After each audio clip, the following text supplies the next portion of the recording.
Peace. Think fast. Somebody just brought to my attention with a meme. Matter of fact, it's a meme about how Easter is on April Fool's Day and how much the ancestors trying to wake people up so much that they put Easter on April Fool's Day to like show everybody like, hey, bro, this you're only a fool could fall for all these little holidays and all this, this buffoonery that the Catholic Church and all these things have been promoting throughout the years. It's like the jig is up, But I just wanted to bring up that and laugh at that, and to show though realistically, I mean, or just on a real level of how like the ancestors is giving off that vibe. Matter of fact, because it's no coincidence that as soon as I saw that, or that it was brought to my attention, it wasn't brought to my attention just for me to like just to laugh at. It was like to share as well. But basically, Easter, another thing too about March, this is the true beginning of the year. They made the Gregorian calendar with the new year the new year based around when Earth, star Sirius, and the sun is aligned together.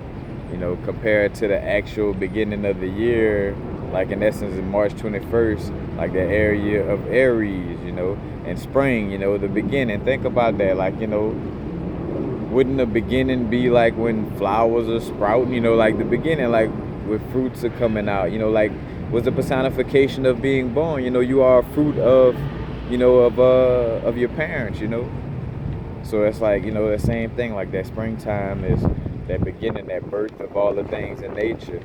The beginning, the head, the beginning is start with your head, the beginning is the head, or the ram, or Aries, in the zodiac sign, the beginning sign, March 21st, Aries, the Lamb of God, the ram, the Lamb of God who takes away the sins of the world.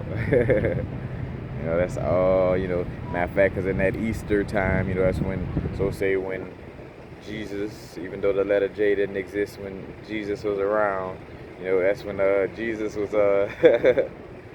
that's when he resurrected,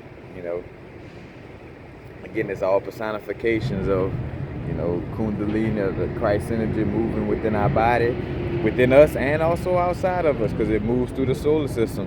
Think about it like this, just like how we got a spinal cord, the universe in essence has a spinal cord that has this energy moving up and down it, But think about the universe spinal cord, like just to put in perspective,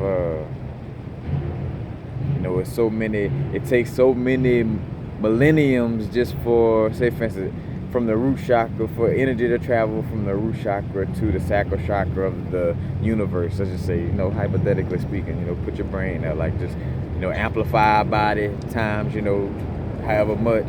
It would take time for that energy. That's why you go through these ages. Going through these ages is almost like going through, again, you notice how the Kundalini energy, like a paradigm, like bam, it switch and then they come back around and switch and then come back around and switch, waves, what I'm saying, coming back around and switch. That's the same thing. All these different ages we going through, the Kali Yuga, what they call it in the Hindu religion, for lack of a better word.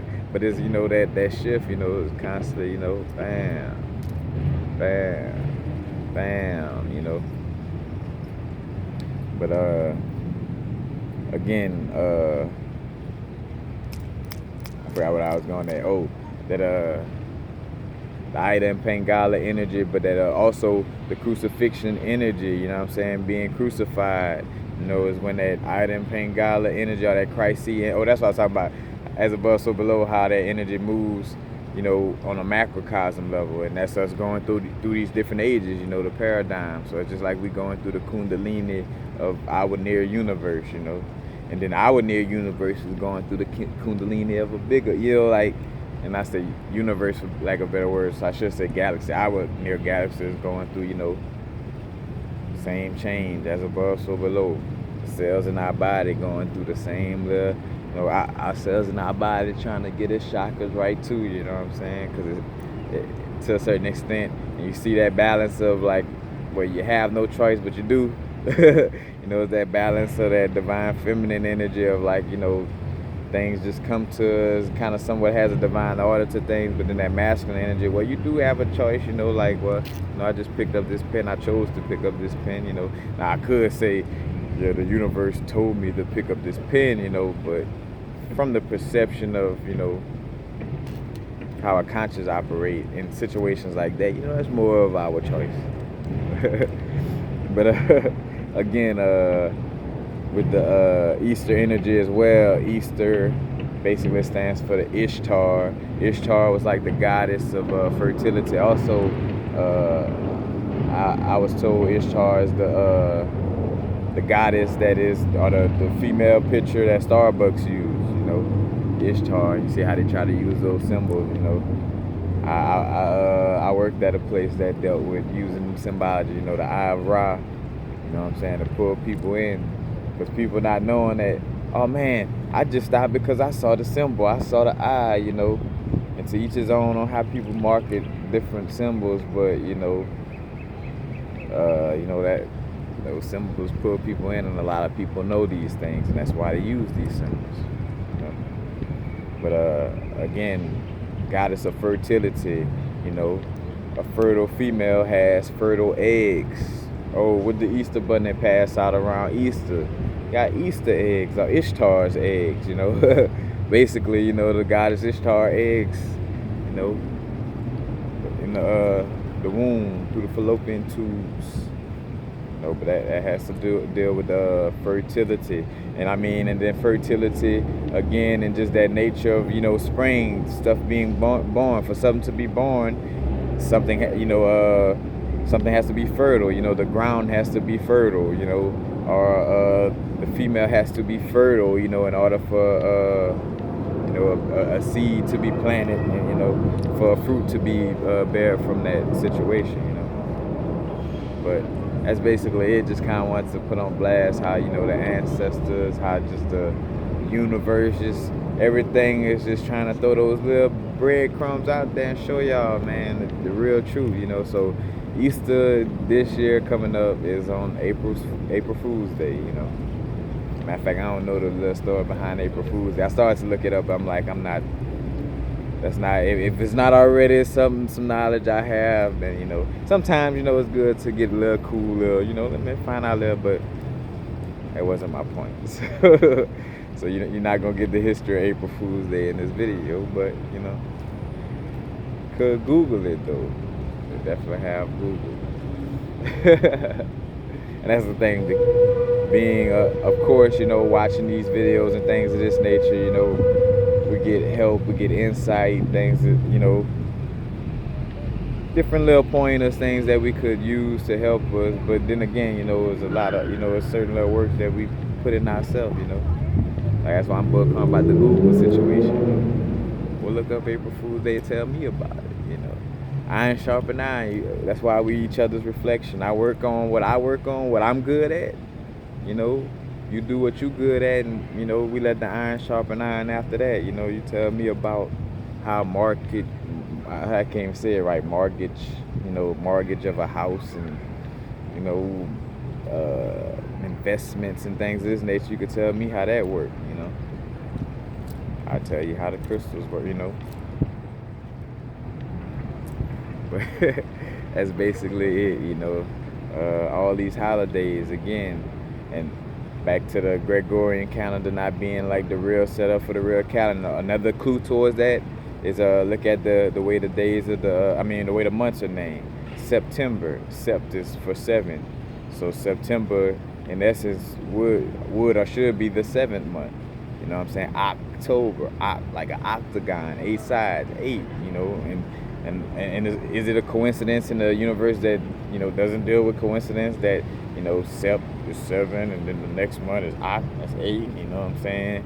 In November, you know, the no or ne, you know, in essence kind of deal with the 9, and then December, you know, de or d, you know. In fact, I'm trying to think word, but like dealing with the decimal system, like how decimal is a 10th, you know, but so December the 10th month, you know. but it's all these different little clues within the stuff. And then the universe and the ancestors even adding on to it by putting Easter on April Fool's Day, like, ha ha, got y'all, you know. And it's so perfect that it's in this time, like, all right, now it's time to wake y'all up. Easter on April Fool's Day. Like, that's the April Fools. Basically, that's what the universe telling y'all. April Fools. Ain't nobody was resurrected on this goddamn day. Ain't no bunny hopping around with no eggs. No, but happy April Fool's Day. And even that, like both holidays, even goes to show you how who makes this stuff up, who put this together, it's all they little stuff. A lot of things sometimes pull from real events or real astrological events, things of this nature, but for the most part, it's just foolishness in most cases. Things to get your energy away from being focused on yourself. Like, so it may be an energy that's beneficial to your chakras or something coming around, but they're going to have you Christmas shopping or Easter shopping or buying Valentine's gifts instead of balancing your chakras or dealing with whatever moon energy or whatever planetary energy is relevant to help you grow spiritually. That's why Ronald Reagan had Nancy whipping up the astrology readings from, before he signed paperwork. I don't know if it's Nancy herself or if Nancy had astrologers for him, but however it fall, they was doing that work, And what was cool was funny, like one of my favorite quotes is always about Nancy Reagan. One of my favorite quotes was by Nancy Reagan. It's about like a woman under pressure. But I just like the fact of just being under, like the explanation of being under pressure. She was like, being under pressure, being under heat, you get to see like a person is like a tea bag, you really get to see what they made out of when you put them in hot water. There's something to that sentiments, you know what I'm saying? But yeah, like you really get to see what somebody about, just like a tea bag when you put them in that hot water, Say for instance, if I had a tea bag and I didn't tell you what it was, after you put it in that hot water, you take a sip, you can see what kind of tea you can see. All right, there's some Earl Grey or some green tea. You can find out after you put it in the hot water. All these little analogies, bro. I'm gonna leave on that note. And another thing is how gangster Nancy and Ronald Reagan was too. This all a matrix, so it was like, oh, why you big up and bruh, stop that, bro. Matter of fact, you gotta respect their gangsterism. But anyway, like racketeering, how racketeering work. Racketeering is basically like if I'm gonna use a son and father situation where, all right, I'm a little boy. My dad owns a glass company. He fixes glass for a living. So I'm the son of the glass worker. I go in the neighborhood, or my dad tell me, hey, go in the neighborhood and throw rocks at different people's windows. Then I'll be rolling down the block after, through the neighborhood after you be done bust up everybody's window. I'm gonna be rolling down the block, like, so after they window bust, I'm right there like, oh, you need your window repaired? Oh, and me, and it make it seem like it's two different entities. Like, oh, this is just a little kid being bad in the neighborhood. Oh, and hey, guy who happened to fix glass is passing through too. But long story short, how like Ronald Reagan was letting the blow and the drugs come through, and then so he letting the drugs come through, and on the backside, Nancy like, all right, well, since you letting the drugs come through, you create an addiction in a lot of little situations like that. I'm gonna create the DARE program over here, you know what I'm saying, to keep the kids off the drugs, you know what I'm saying, and we both eat, you know what I'm saying. You warring against drugs and saving the country, and I'm keeping kids off of drugs, bro. Like they was gangster, like to hell with what you like. If you talk like energies, like they was each other's twin flames. They got down like on some shit, And again, we're in a matrix, so it is what it is, It's a cycle. They had their cycle. The cycle is up. But it's different cycles, just constant cycles. Peace. Happy now. Now is the vibrate, of course. Not going too far in the future, not too far in the past. Right now.